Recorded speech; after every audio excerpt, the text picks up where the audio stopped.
let's talk about it.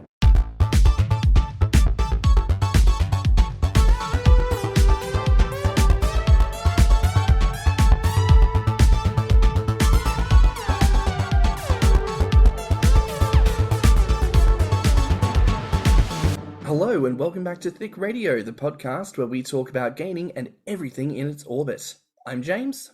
And I'm Tim, so let's get into it. Today we are joined by a special guest. Today we've got Monty. Hi guys. Thank you for having me. Thank you for coming on. Of course. How you doing? I'm doing all right. I kind of regret saying I would get up at 10 a.m., but I am here. Just tired, but I'm ready to talk about it.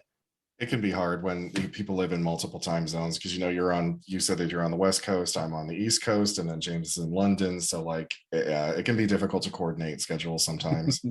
Yeah, for sure. It's 6 p.m. here, so I'm thinking about dinner. I'm barely thinking about breakfast. So the joys of making this shit work. But you're here, and we're very happy to have you on. We've actually been gunning to have you on for a little while, but we had a bit of a backlog to, honoring commitments and getting through to those people first. But we're here. Entrepreneurship kings, so can't complain. It's we've always said this. We want to have as many diverse and different people on the podcast to really share their thoughts, feelings, experiences as we possibly can, and that's really what that comes back to. But with that said, you reached out to us very passionately wanting to speak on a certain subject, Monty. And what is that subject, should we say? That is paid content. I'm really keen to dig into this, right? Because I've got a Just for Fans. Tim, I think you've now got an OnlyFans. Oh yeah. Ooh, I do have an congratulations. OnlyFans. It's free for anyone that is, worried about, oh God, I can't pay for another one. Mine's totally free because I cannot commit to a posting schedule of any kind. I have an intense job. I have a home, a boyfriend, a dog. I have a lot of things to distract me. So charging someone a monthly fee for what could amount to one photo a month, I couldn't justify. So if you are curious, you can feel free to check it out. Like I said, 100% free. Look me up, Thicky Mouse. So. There you go. I shan't give the details for mine because I can't be asked. But Monty, since we're in the process of determining and discerning paid content, what are you charging kids? What are you charging the people? So originally, I started my OnlyFans off of my TikTok. I amassed a small following, non-gainer related. So originally I was charging around $15 and I was posting almost every single day with non-gainer related content. Then as one does, you start to get a little bit bigger in all areas.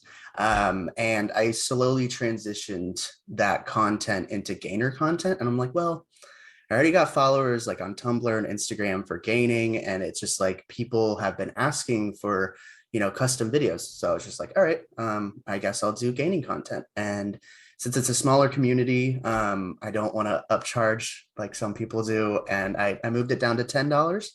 And that's my current price of admission, as you will, right now. I love that. Not low-key shading people, not upcharging like some people do.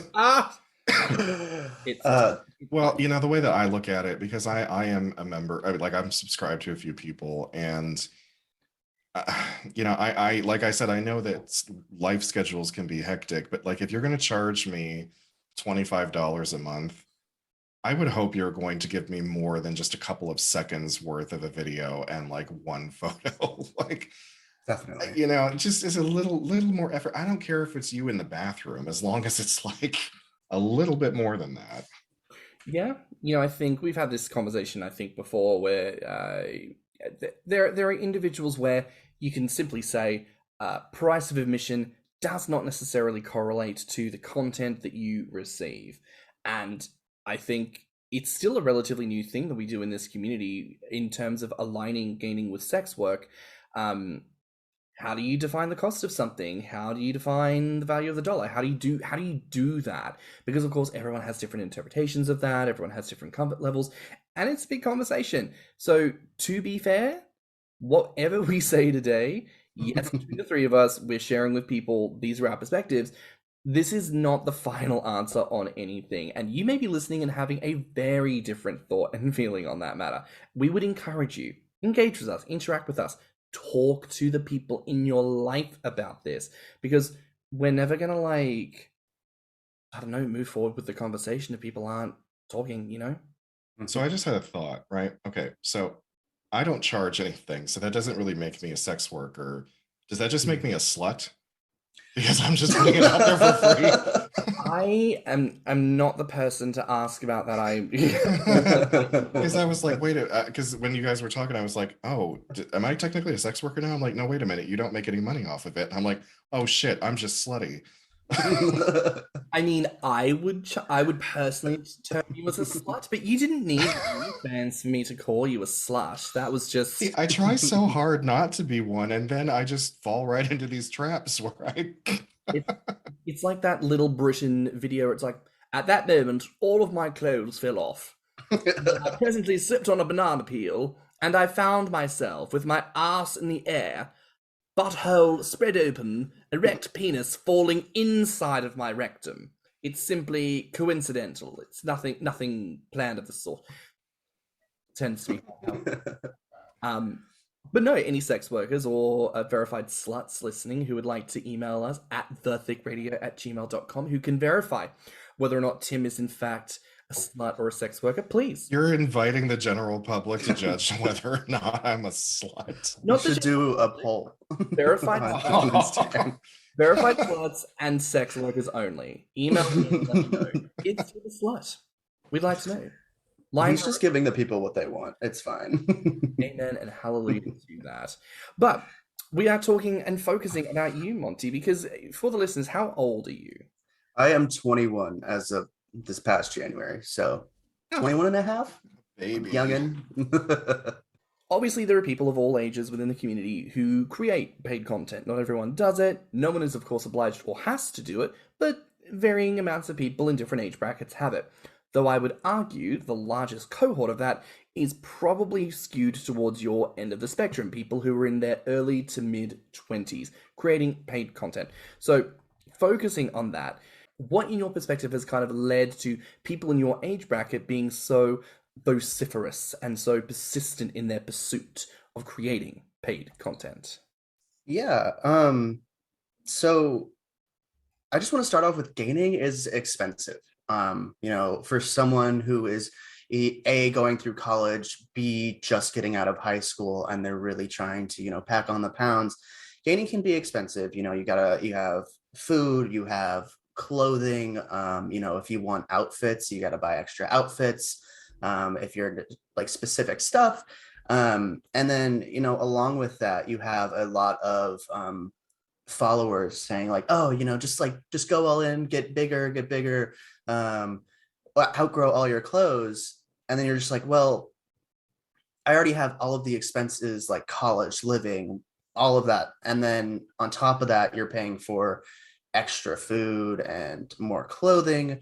So I feel a real reason that people my age are doing paid platforms is to make gaining easier and more affordable. I'm trying to cater towards people's specific kinks within gaining, and I don't do all of them, but I try to appease the masses, if you will.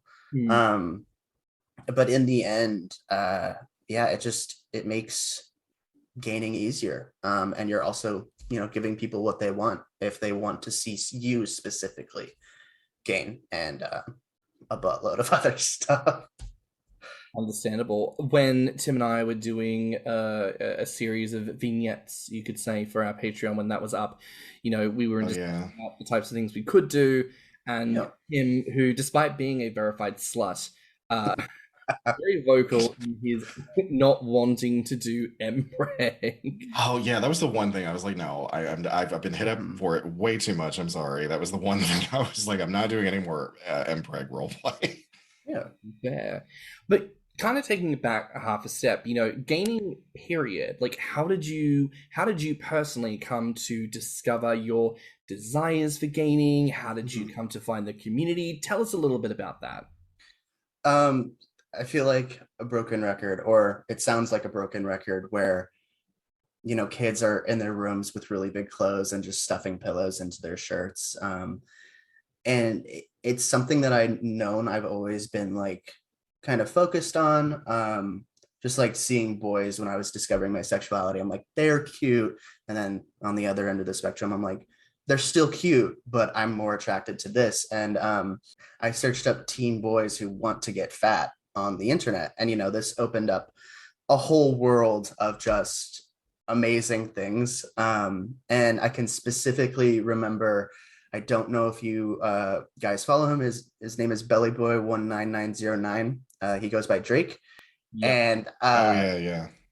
idol, absolute idol. I remember just like binge watching his YouTube videos when I was in high school and just being like, I need to do that for myself. And he also kind of paved the way into, Grommr and the communities on Instagram and Tumblr. And that took me off the computer and into social media apps. Nice. I'm always envious of you younger ones that grew up with all this in high school, because I did not. I had my imagination. That was all I had. Like, I had no way of accessing this stuff in high school because, the internet was around, but it was expensive. It was dial-up. Most people didn't have it. So I would just have to like try to steal glances of the chubbier boys in gym class and then go home and spank it to my imagination. Well, yeah, it's like I said before, like I was like 12, 13, like when I was searching the term teens who want to be fat, like clearly there was some nugget, some kernel of something in my tween brain that already knew deep down, like, I know what this is and I know what I want. I just need to see it manifest.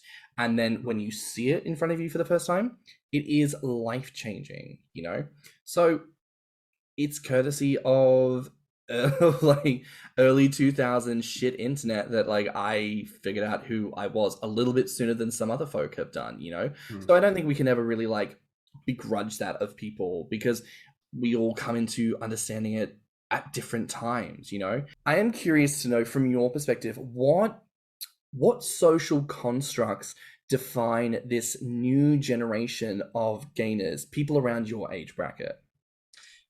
That is a very good question. Obviously I can't speak for everybody when I'm talking about my generation.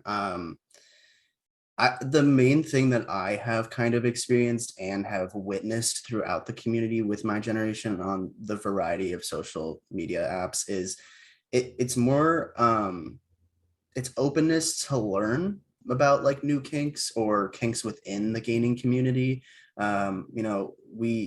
I like to pride myself on not kink shaming. I mean, I can't really do that because I make paid content. People message me for different stuff all the time. But it's the inclusivity that really makes me proud of my generation in the gaming culture. It's all walks of life, race, sex, religion. It doesn't matter. It's like we are into people getting fat, and if you getting fat turns us on, then we're gonna follow you, or just to follow you to be friends in general.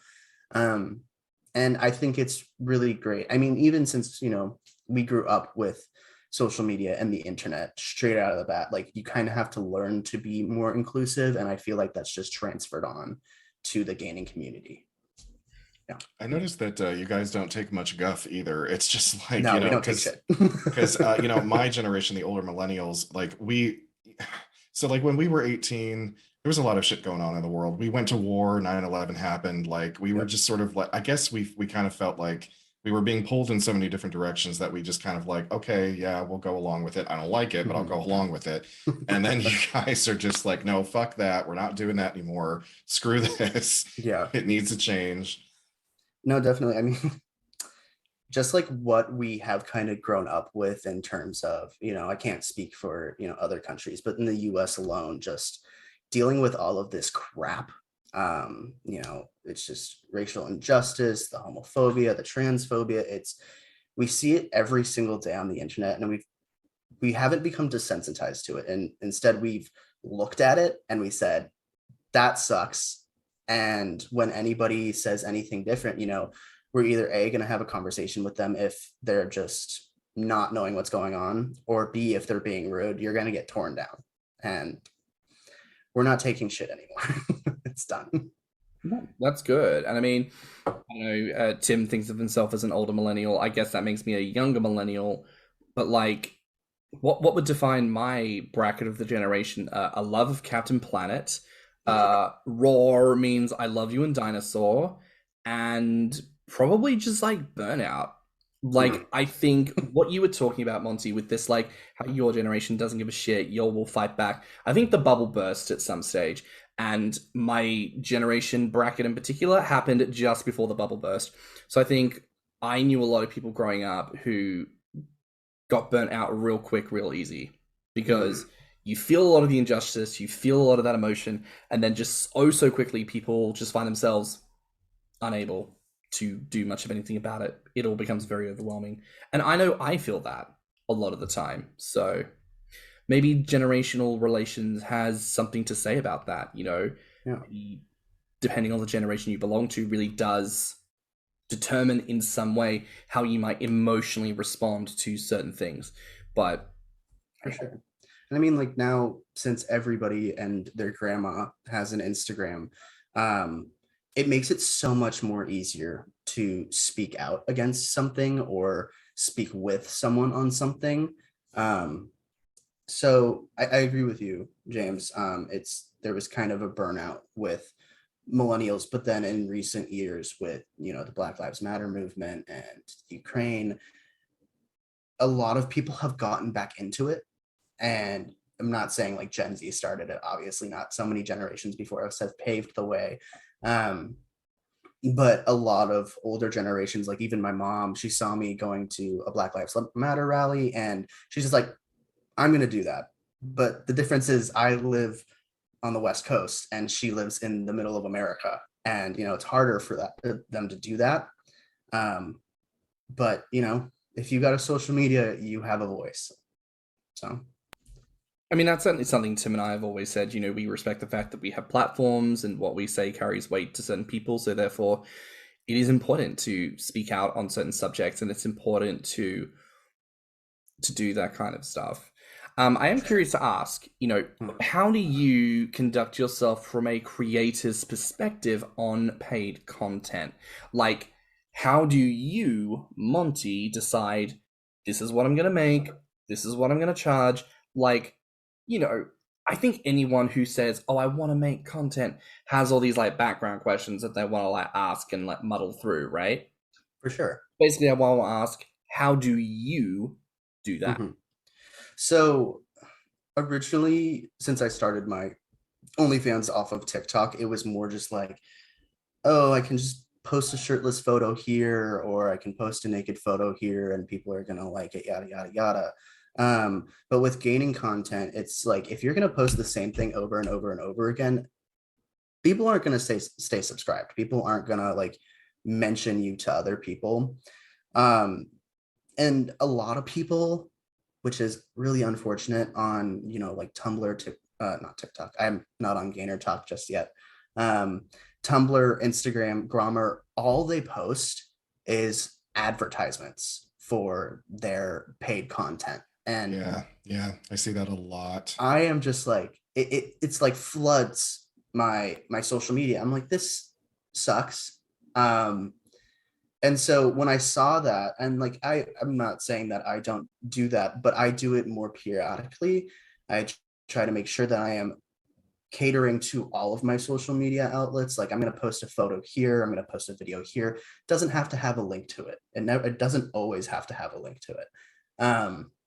And then there are times where, I spend like 5 hours making a video. Of course, I'm going to be like, hey guys, just so you know, there's a new video up. I'm not going to like push it on all of my social media apps. I'll maybe post it on Twitter or one on Tumblr. And so that's kind definitely of like not on Grommr. Definitely not on Grommr, because sorry, I had to get that dig in there because they oh god, I remember when they cracked down on that. They were like, everybody stop posting about your fucking paid content. um, yeah, that was a sad day, just like the Tumblr purge. But I digress. Oh my God. Do you remember back in the day when you would truly just be like on Tumblr and like there's a Pokemon meme post followed by like truly some chick getting absolutely railed, followed by like someone doing some weird scientific deep dive with like some weird like amorphous video of like a limb being ripped off, but the video is talking about like ligaments joining the shoulder bones together. And then the next post is like, I don't know, something about like cat memes. And you were like, this is Tumblr and this is life and this is great. Like, I do miss those days. Definitely the golden age of social media at that point. But then, you know, speaking on paid content, speaking on really any kind of pornographic content, the Tumblr purge. I mean, look, listeners, if you're listening to this, I hope to God you are the age who like knows about the Tumblr purge, even if you weren't on Tumblr, because even if you weren't on Tumblr, you were sure as shit still going to Tumblr for your porn, because that was where you got it, and you got it good for like a good half a decade. It was such a phenomenal time in our world. But then they cracked down on it because of porn, and sure, regulations and, you know, screening out inappropriate things, absolutely. But their approach to that was basically to Nagasaki nuke the whole goddamn thing. And then what you're left with is a smoldering pile of crud. Because even people whose content wouldn't have been considered pornographic still saw the sign and went, well, guess I've got to move elsewhere now. And I'm pretty sure, like, what was the percentage of like shareholding loss that Tumblr lost? Like, it was over 70%. It's huge. Yeah, it's huge. Yeah. And it's like, it is bad. Like, what did you think was going to happen? This also kind of comes back to this thing of like corporate America, the corporate world really doesn't understand the power and validity of sex content of any kind. They're just like, y'all are being horny, and if we stop you, you'll learn how to be good Christian citizens, and we'll everything the way that we want it to with all of our. And it's like the same thing was going to happen with OnlyFans, and I don't give a shit what OnlyFans says. OnlyFans is like, no, that was a misinterpretation of an email. We didn't at any point say that we were going to be cutting down on sex content, even though there was that report that fully showed that that's what they were planning on doing. They just caught it in time where they were like, no, we're not going to pull a Tumblr because they were going to lose 90% of their revenue. But then they also realized, because they still lost a good chunk of it anyway from people who already jumped ship and they went to platforms like Just for Fans, which is why I signed up for Just for Fans, because I was like, listen, if they threaten it once, ain't no reason they're not going to go back and do it again. You know what I mean? We've just seen this with the Supreme Court. Like, don't ever think that the people with the power ain't going to try to pull the rug out from under your feet. You got to be prepared for shit. But anyways, that's its own conversation on like the wider world treating any kind of sexualized content and how, I don't know, it feels like sometimes we don't appreciate that enough as individuals. Like, I get it. It would be nicer if certain platforms were more yielding to showing more sexualized content, but ultimately, you're still on Instagram. You know? I was going to say, I think it's really interesting in the United States, the way that sex is the #1 seller of any product, and yet we act as if we are the most prude nation in the world, because like we make hamburgers sexy. Like, if you've ever watched an Arby's commercial, they get that guy with that really deep voice to be like, Arby's, we have the meats, and he's always describing everything in these really sexual tones. And it's like, okay, if we're allowed to sexualize a cheeseburger, what is the problem with all the porn on the net? Obviously, I've never seen an Arby's commercial, but allow me to give you what I then believe an Arby's commercial sounds like. Hey there, welcome to Arby's. Have you got the hunger? The hunger for the meat? Well, let me tell you something. Down here at Arby's, we've got all the meat. We've got your meat burger, we've got your meat double stack burger, we've got your cheese double chicken quarter triple double pound burger. We've got everything. So just come on down to Arby's and eat. You're not wrong. That's pretty much an Arby's commercial. How was that? But then just in the background, just imagine like, bow, chicka, bow, bow, and they use that same kind of music, that same like the cheesy Muzak version of like porn music. I don't understand America. I really don't, because sex is what sells everything here. And then they turn around, they're like, but the children, we can't expose the children. It's definitely like if it's non like stereotypical cis het relationships, then it's gonna be looked down on. And with the Great Tumblr Purge, like we lost a lot of good content from non-cis het people, or just cis gay people. I feel like that's why a lot of people actually started an OnlyFans, was because of a Tumblr purge, and like all of the purging of those websites is because it is such a safer way and more controllable way to make paid content than like posting it on Pornhub. Because if you post something on Pornhub, someone can screen record it and then paste it everywhere else. Oh yeah, And they had a purge recently, didn't yeah, they? they cracked Oh yeah, down on God. that. And that depressed me so much. I'm sorry, but that Pornhub Yeah. purge fucking sucked, because there are some videos that are literally gone forever. They will never come back. Yeah. Oh yeah. I mean, in a sense, it was good because they got rid of so much underage stuff. They did, yeah. But in the grand sense, like I've been searching for this one video that I saw on Pornhub when I was like freshly 18, and I'm like, I will continue to look for it forever. I do the same thing. I miss it. scour for like a certain video that I'm like, I know I saw this. I've got to find this. It's got to be somewhere. I have noticed that this vid has become a repository, like a sort of graveyard for that stuff. I've talked about this video before, but it was on Pornhub, or was it on like one of the other like no-name porn sites? Whatever it was called They Told Me to Go Fuck Myself, So I Did. And it's a man who is so large. Oh, I remember this one. It's just a video of this man like at crotch level. You almost never see his face, but he's just like rocking back and forth. You can just hear that off the chair just like creaking as he's rocking. And it's like his fat pad is so big that as he leans forward, his fat surges over the end of his dick. And then when he leans back, it pulls back. So he's wanking himself off with his own fat. And like years ago when I first saw that, when people would be like, how big do you want to get? I didn't know how big I wanted to get. And then I saw that video and was like, that's how big I want to get. It's like the egg timer goes off and he's like, yep, that's it. That's it. Ding, I'm done. Stick a fork in me, I'm done. Because you know what? And I always wanted to like rip that video and then do a video of me like side by side with that person, like recreating it all those years later. Like, anyways, listeners, if you know the video and you have a copy, you can send it to me. Please feel free, or a link, happily. But yeah, what did you call the site, Tim? This vid? Yeah, this vid has become a graveyard of all that stuff. There are people, and here's the problematic part about it. It's stealing content. It is. It's a website that steals content, and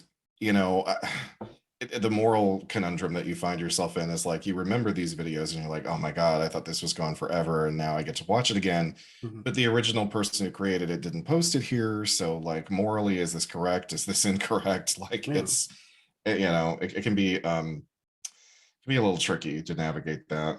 And honestly, like, I feel like that's like one of another reasons why people are using paid content, like I said before, it's such a safer way, more easily manageable for people to be their own business person and manage what they post. And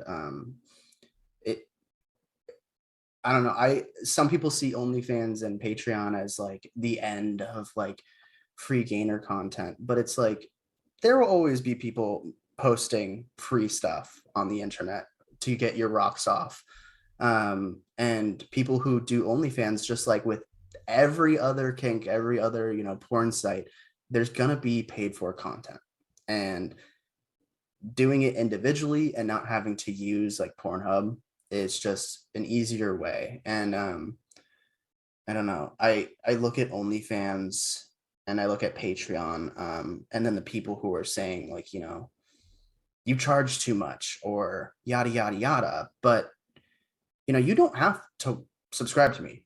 That's okay. Like, if you can't afford it, I'm sorry. This is what I'm comfortable with charging, or but don't come at people and be like, you charge way too much for your videos. You charge way too much to like see you naked. Excuse me. It's me putting my body out there. And so in a sense, yeah, paid content is sex work if you're doing it like, individually. And I remember a conversation I had with someone who was just like, you charge way too much. I give refunds, by the way. Like if people are just like super unhappy with what I post, like I will, like, you can end up blocking somebody, but it gives them their money back, and that's how I refund. But the only reason I charge how much I do right now to enter is because I have like over 153 videos and photos. So you're getting content for that $10. That's way more than if you just paid for a $10 video on Pornhub. And then I also sell extra videos, like more specific kink related stuff that people want to see.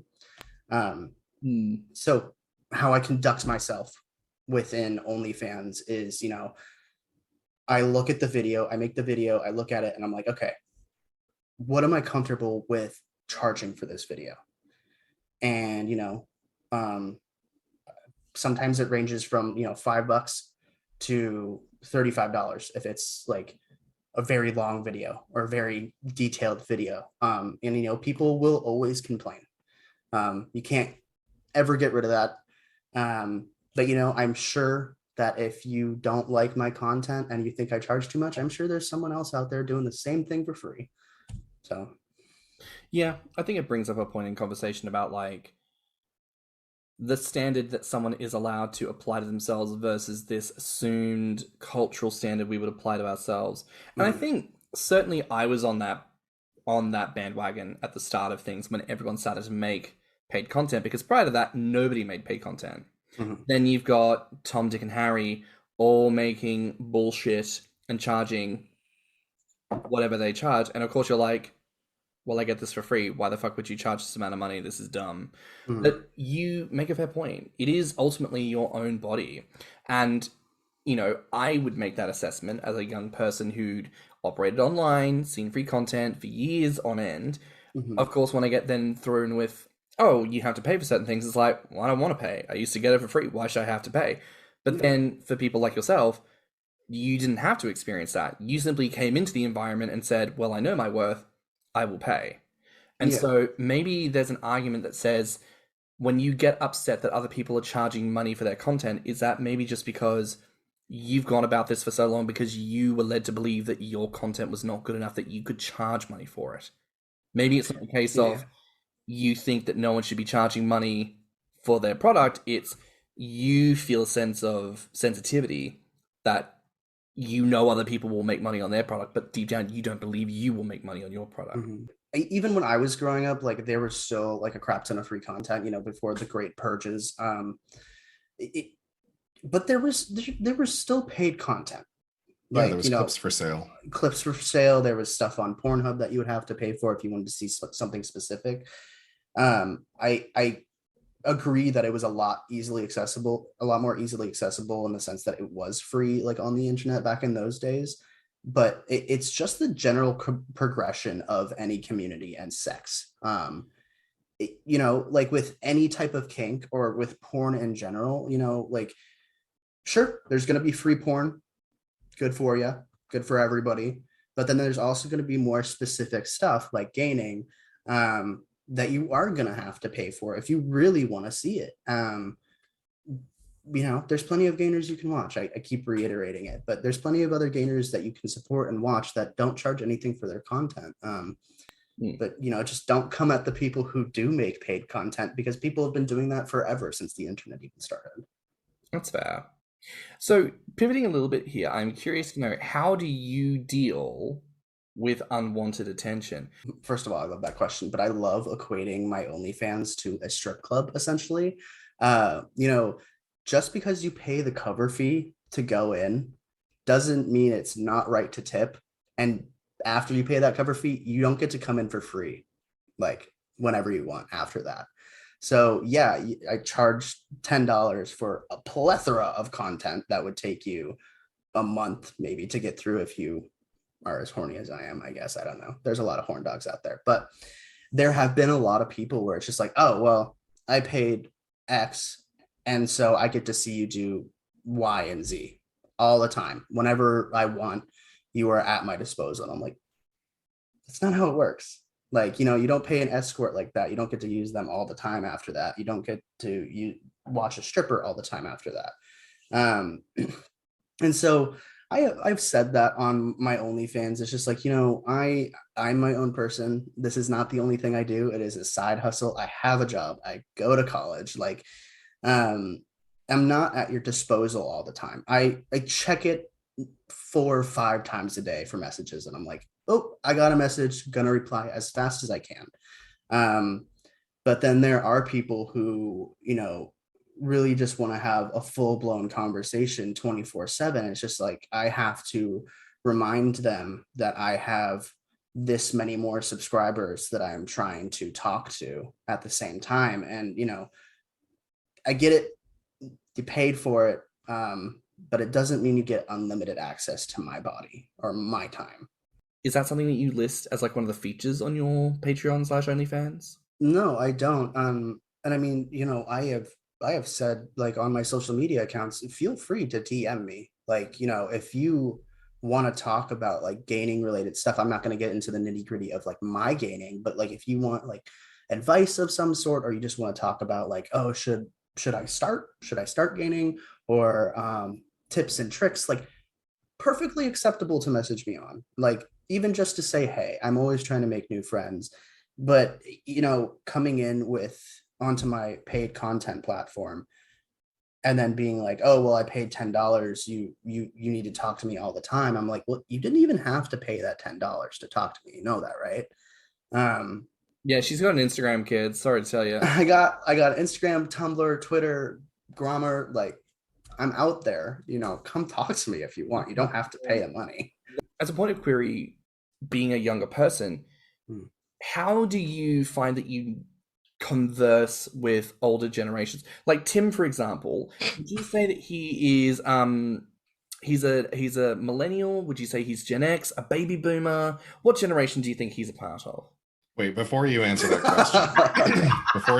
question, because, okay, like, I mean, I know that this is a great topic that we've been talking about, and I know it's a serious conversation, but in the back of my mind, this is what keeps happening to me. I keep thinking about like how young you are versus how old I am, and like how we how we approach the world. And I'm like, so like, if you are the new and up and coming, like the star, I'm like the old madam of the brothel, like with the trick hip that is like, always just like, how they say, why buy the cow when you can get the milk for free? Like, I'm just the bucket of milk that's been sitting out so long that it's turning to cheese. So there's nothing wrong with cheese. Cheese is great for you. Cheese is delicious. So I feel like the old man. I mean, I swear to God, I feel like Jinx when she's dressed up like this, like the saloon owner. Darling, you're not Jinx. You're Tempest de Jour. Get it right. But go ahead, answer the question. I just had to let you know what was going on in the back of my head the whole time we've been talking about this. First time messaging, like, if you're not creepy, I'm gonna talk to you no matter what. As long as you're not like instantly sending a dick pic or being like, hey, sexy, how are you? Like, what'd you eat today? Like, I have a partner, and it says that on my website and my Grommr. Like, we're 5 days away from a 1-year anniversary, and so the struggle with that is like, I'm I don't want to message the people who instantly open up with, hey, sexy, how are you doing? Because then it feels like I'm cheating. It's like, this is not Grommr. This is not Grindr. This is Instagram. First of all, you live in, let's say, New York, and I live halfway across the country. It's not like I'm going to go meet up with you. But, again, you treat me with kindness, I will treat you with kindness. And I feel like that is a great kind of judgment for all conversations. And with my generation specifically, gay people are cliquey. You guys have told this before. Hostess with the mostest, you talked about it. Gay people are cliquey inherently, and it sucks. But as long as there's a few people from each generation trying to bridge that gap, then we're closer to like having a full-fledged community who doesn't care about age. I think it's interesting you mentioned the point about like people messaging you with like, hey, sexy, even though you're in a relationship. Like, that right there, that's a generational thing. I think, because like it's it's weird. Yeah, it's my generational thing. Well, no, it's interesting, right? Because like some things like move like forward in like a relatively straight line, and then some things like wave and ebb and flow. Like I think my branch of the millennial generation tends to be more open to polyamory. And even more is just like a baseline of expectation. Not that I presume that every person who I speak to who's in a relationship is happy to send dick pics, but I have chatted to many men who are in relationships who all send dick pics or belly pics and sexy pics, and that's just by virtue of being in this community. That's just how I think a lot of people have learned to conduct themselves. So I don't think it's wrong, obviously, that you have a more monogamous standpoint towards your relationship and your desire for gains. But, you know, obviously that's like a difference of expectation walking into a conversation that both sides should be aware of. Not everyone who's someone of my bandwidth is going to talk to is going to be open to that kind of language or tone of conversation. And similarly for yourself, not everyone who's approaching you in that kind of a way is doing so because they're looking to like develop the same kind of like monogamous, like intrinsic closeness that you might have with your boyfriend. So, you know, it's interesting, those little like moments and ebbs and flows and like cultural understanding and like innate approach that more of us should just be aware of. There is more under the sun than just who and what we are. Be open to that and adapt when when conversation demands. I'm curious. We've talked a little bit about, you know, Twitter and Tumblr and Instagram and all those other kind of platforms. But, you know, for your generation, how do you feel like these non-gainer specific platforms and the community there within differs from gainer specific platforms like your Grokkios, your Beefy Frat, etc., etc.? How do you feel like they differ? Oh God, I mean, I don't mean to hark on Grommr, but like it is not user friendly at all. I mean, especially if there is like someone from the baby boomer generation just trying to get into the community and like looking at Grommr, it's like, why do I feel like I'm typing on AOL?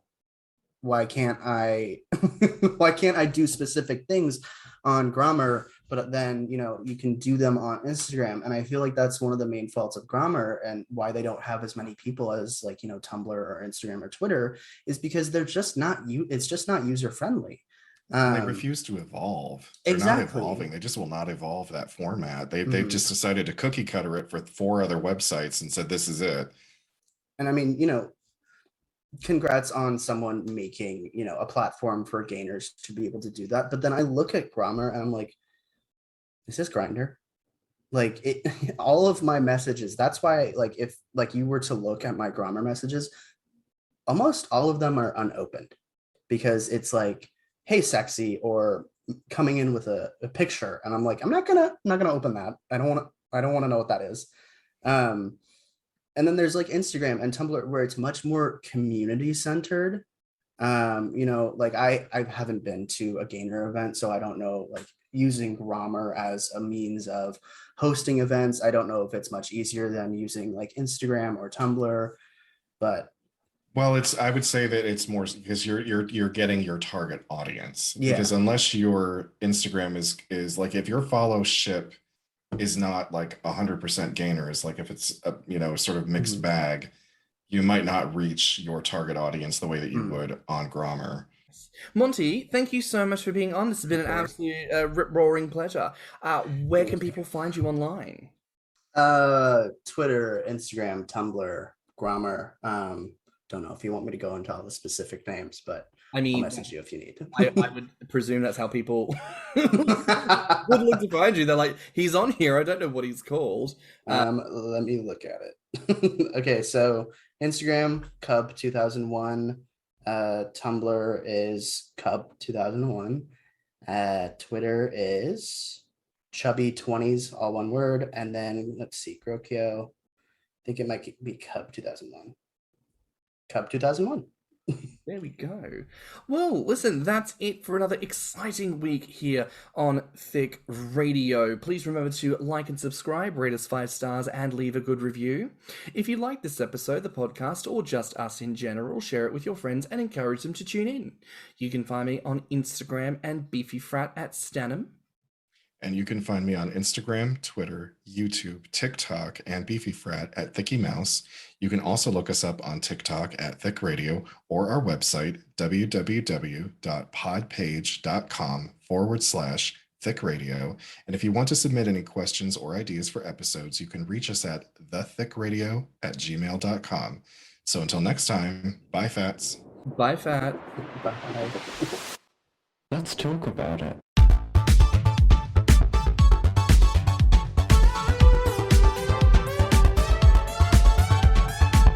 Thicc Radio is a Patreon and Enter app podcast produced by Stan and Thicky Mouse. Mixed and mastered by stannnum. Our artwork is provided by Lokitsu. Our theme song is provided by Spotify.